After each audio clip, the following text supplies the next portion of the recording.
Lord, alam kong ikaw lang ang makakapagbigay ng aking kailangan. Panginoon, salamat sa bagong simula ng araw. Salamat at may kasamang blessing ang bagong araw na ito.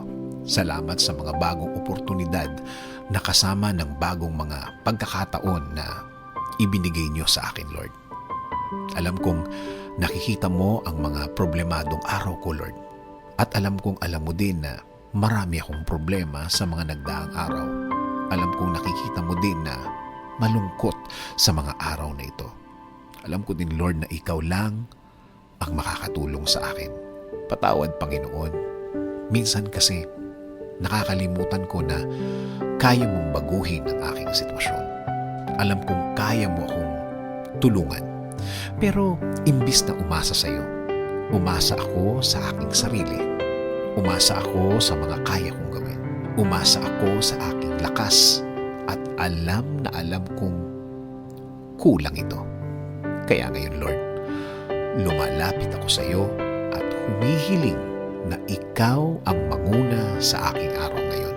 Ikaw ang mag-lead. Ikaw ang magbigay ng direksyon sa aking araw ngayon. Ikaw ang mag-provide ng ways para mabigyang solusyon ang aking mga kinakaharap ngayon. Kasama din po sa aking dasal na ito, Lord, ang aking bayan. Alagaan at bigyan niyo din po ng direction at guidance ang mga namumuno. Bigyan niyo po sila ng wisdom para sa tamang pagtakbo ng aming gobyerno.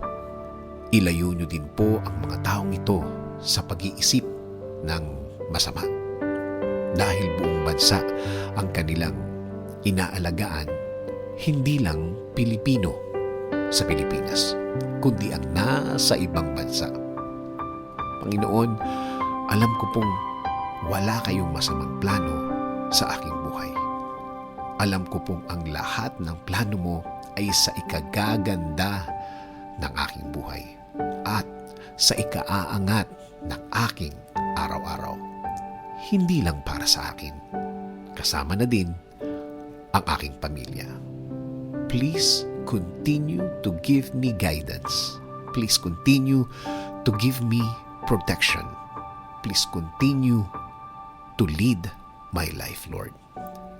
This I ask in Jesus' name. Amen. Sabi nga sa Isaiah 30:21, whether you turn to the right or to the left, your ears will hear a voice behind you saying, "This is the way, walk in it."